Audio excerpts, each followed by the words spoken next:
আসসালামু আলাইকুম রহমতুল্লাহ। ভিডিওটা যার কাছে পৌঁছাক আমি আপনাদের কাছে অনুরোধ করলাম, এই মানবিক শওকত ভাইয়ের জন্য হইলো আপনারা ভিডিওটা শেয়ার করে দিবেন। ভিডিওটা যার কাছে পৌঁছাক, বিশেষ করে নোয়াখালী 5 আসনের মানুষের কাছে আমার করজোড়ে অনুরোধ যে আপনারা প্রমাণ করে দেন আপনারা দল বল নির্বিশেষে আপনারা নিজেরা ভালো মানুষ এবং আপনারা ভালো মানুষের পক্ষে। এই যে আমাদের দেশে যে রাজনীতি চলতেছে, অপরাজনীতি, এই রাজনীতিকে আমি ঘৃণা করি।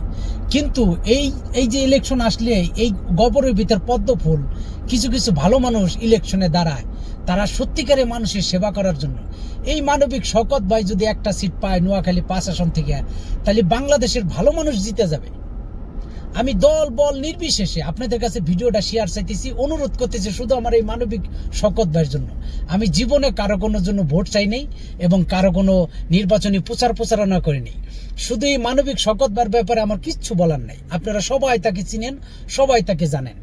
অতএব এই মানবিক শওকত ভাইয়ের জন্য নোয়াখালী 5 আসনের মানুষের কাছে আমি হাত জোর করে তার জন্য আপনাদের কাছে দয়া করে আপনারা প্রমাণ করে দেন আপনারা নিজেরা ভালো মানুষ এবং আপনারা ভালো মানুষের পক্ষে।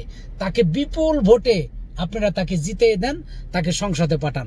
আল্লাহ আমাদের দেশ এবং দেশের মানুষকে হেফাজত করুক, সবাইকে সঠিক বুঝদান করুক, সবাইকে আল্লাহ হিদায়তের পথে রাখুক। আমিন। আসসালামু আলাইকুম।